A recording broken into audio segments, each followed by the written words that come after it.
And thanks so much for tuning into the Daily Dose for Spiritual Growth. Today is Thoughtful Thursday, and how appropriate, because our verse today is all about our thought life. Ooh, I see what you did there. Proverbs 4:23. All right? Yes. Proverbs 4:23 Now says read this so slow. This is so good. It is. So really ponder, think about what it says. Going deep here. Be very careful about what you think. Your thoughts run your life. Yeah. I think that's so true. Yeah. You know, our thoughts, think about all the thoughts that come into your mind on a daily basis. Oh, yeah. And we can't necessarily control the thoughts that come in, right? The Bible doesn't say, hey, eliminate completely, like thoughts come into your mind all the time. But the Bible talks a lot about taking captive thoughts that come. It tells us how to replace thoughts by thinking about what is good and righteous and lovely. And hey, have these be the things that you think about. But we have crazy thoughts come in our minds all the time. We have things where, have you ever had, Pastor, where you have something maybe not go well? A bad interaction with someone, or something didn't go your way, or you had a bad conversation, and you replay that over and in your mind again. Is it just us? Your mind just becomes consumed with, I can't believe they said that, or oh, I should have said this, or how could they? We all do that, right? I remember someone telling me once, and maybe it was in a book, or maybe it was you watching this, let me know, put it in the comments, but when we replay a grievance, a hardship, a hurt in our mind, we're being hurt over and over again, when it actually only happened to you once. But when you allow yourself to continually think about it, you're actually opening yourself to be continually hurt by that one thing that happened. Yeah. Crazy. But that's just one angle of your thought life. We also allow sinful thoughts we do. to take up, space in our minds. Lust, greed, pride, hatred, jealousy. And there's many of us that can get so, maybe you're in a spot right now where you're like, if I'm really honest, my mind is consumed with things that are not of the Lord. What do you do? Because this verse is telling us that we need to be so careful because that actually will run your life. And it's true. What you think about is how you formulate what actions you take in situations. And I think it's crucial here that word replace. Because you can't necessarily, what you were saying is that you can't necessarily control what's coming in. Now, there are things that you can control on what you view and what you participate in. What you expose yourself to. Those are the things that you have to be very careful, right? Because those images, those visuals, that interaction that you have with that person. The spiritual realm is very real.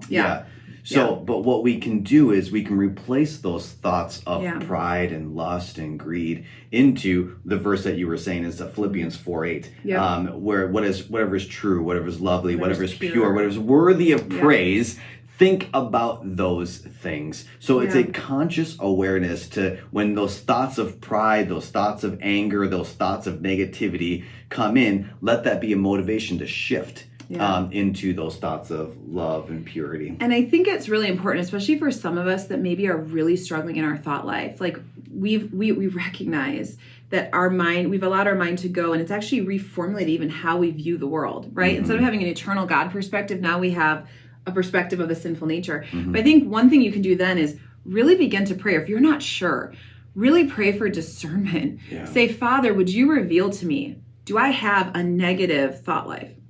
Father, would you reveal to me, show me, convict me, do I have a thought life that's thinking of impurity? That now when I naturally see someone, I think of them in a sexual way, or I think of them of self-gratification, or I look at them as an object.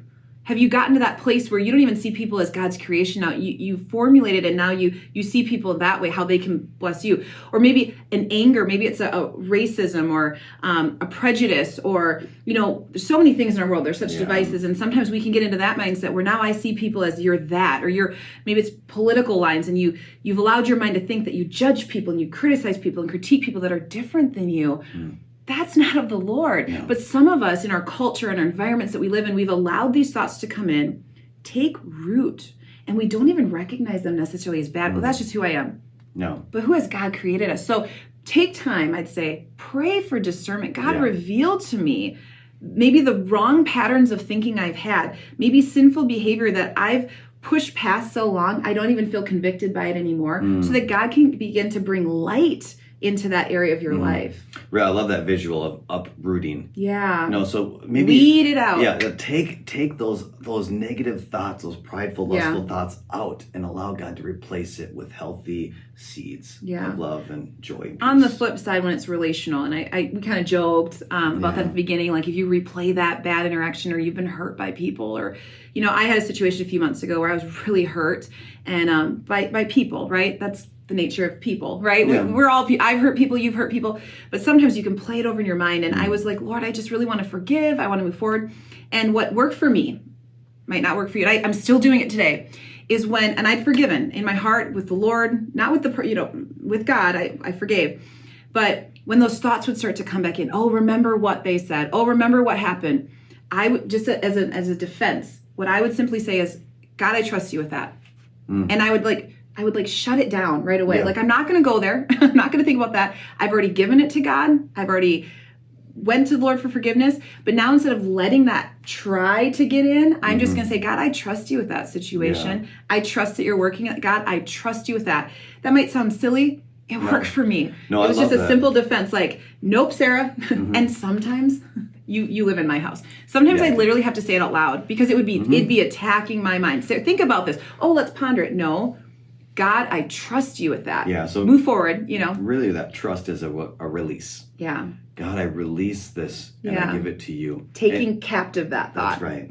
So may that be an encouragement to you. Go to the Lord. He's the one that you can find that strength, that perspective to refocus and to train your brain to think about things that are of Him and not of the world. Yeah. Hey, thanks so much for tuning in. Make sure you tune in tomorrow for another Daily Dose for Spiritual Growth.